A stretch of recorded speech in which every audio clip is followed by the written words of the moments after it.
मित्र बुगालिया जी के लड़के की शादी समारोह में आया हूँ और बच्चे को आशीर्वाद देने के लिए शरीक हुआ। आम लोग जो हमारे यात्री उसमें सफ़र करते हैं, क्या उनको जलने दें? आप बताइए मुझे। तो अगर इस तरह की घटनाएं हो रही है और हम उनके साथ हैं, क्योंकि उनके ऊपर भी वो भी इतने कटघरे में भी खड़े करते हैं और आर्थिक दृष्टि से उनको भी बहुत नुकसान होता है। और आम जन जो बेचारा सुरक्षित यात्रा करता है वो भी सुरक्षित यात्रा नहीं करता और जल के मर जाता है। तो उसके लिए तो हमें सबको सोचना चाहिए कि हम उनको सुरक्षित यात्रा करवाएं।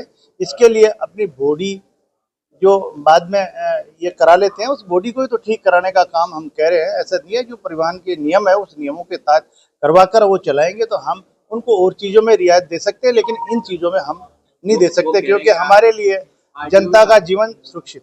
तो मैं यही तो कह रहा हूँ आपको, मैं उन्हीं को रोकने के लिए ये कर रहा हूँ।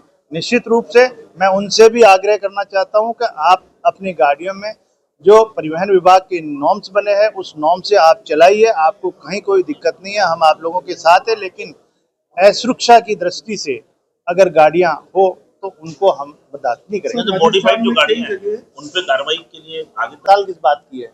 इसी बात की है कि हम उन गाड़ियों पे कार्रवाई कर रहे हैं, उनको गाड़ियों को रोड पे नहीं चलने दे रहे हैं, इसलिए ये हड़ताल कर रहे हैं। लेकिन मैं भी उनसे यही कहना चाहता हूँ कि गाड़ी को सही नॉर्म्स पे कर लो और बाद में आप गाड़ी चलाओ। हम कोई उनके साथ इस तरह का, क्योंकि हमारे को लोगों की जान की परवाह है, कितने लोग जिंदा जल गए, ऐसी घटनाएं दोबारा नहीं हो, इसके लिए हमने ये कार्रवाई। देखिए, जुर्माना नहीं है, आप गाड़ी को अगर सही नॉर्म्स के अनुसार है तो हम किसी को नहीं रोक रहे, गाड़ी सही नॉर्म्स में है तो नहीं रोक रहे। लेकिन बॉडियों को मॉडिफाई करके चलाते हैं और मॉडिफाई में उनके गेट बंद कर लेते हैं, उसमें फायर वाला सिस्टम वो नहीं रहता है। जिन गाड़ियों की 38 सीटर पास है वो 48 बना लेते हैं। तो इस तरह की कई खामियां हैं जिससे अब गैस सिलेंडर उन गाड़ियों में मिलता है, परिवार जो करते हैं उन गाड़ियों में। तो आपने देखा होगा बिहार में एसआईआर सिस्टम कोई शिकायत नहीं हुई है और इन 12 राज्यों में अभी एसआईआर का काम होगा। और उसमें मैं धन्यवाद देना चाहूँगा चुनाव आयोग को कि उन्होंने ये व्यवस्था करके जो भी सही मतदाता है उसका वोट डलेगा और सही मतदान करने वाला ही उसमें बचेगा।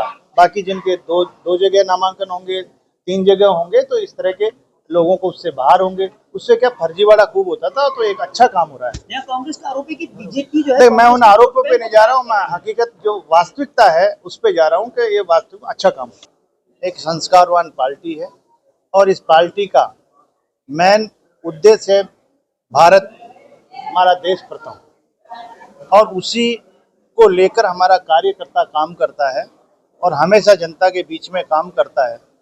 हमें पूरा विश्वास है कि हमारा कार्यकर्ता भारतीय जनता पार्टी का हमेशा जनता के बीच में रहता है।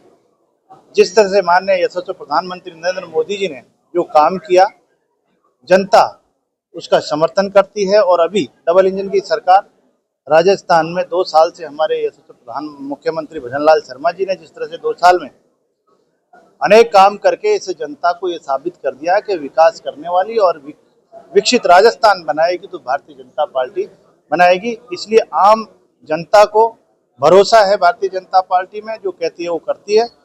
और जिस तरह से अंता का चुनाव मैं जो देख रहा हूँ, रात को आया था, बहुत अच्छे तरीके से वह भारतीय जनता पार्टी का हमारा प्रत्याशी जीते।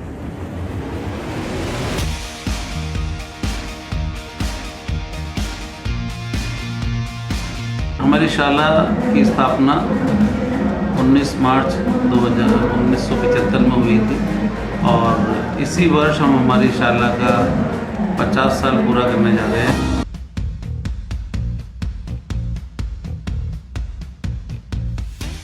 शैक्षणिक गतिविधियों के अंतर्गत पिछले वर्ष हमारे बच्चों ने 100% रिजल्ट दिया आर्ट्स, कॉमर्स और साइंस फैकल्टी के अंदर।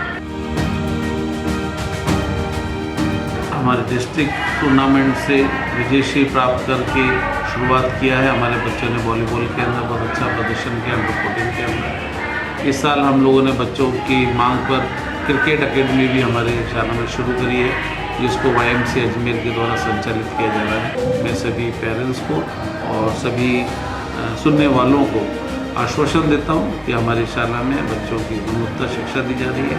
आप हमारी शाला में पधारें, यहाँ का वातावरण देखें और अधिक से अधिक अपने बच्चों को यहाँ पर एडमिशन कराने में हासिल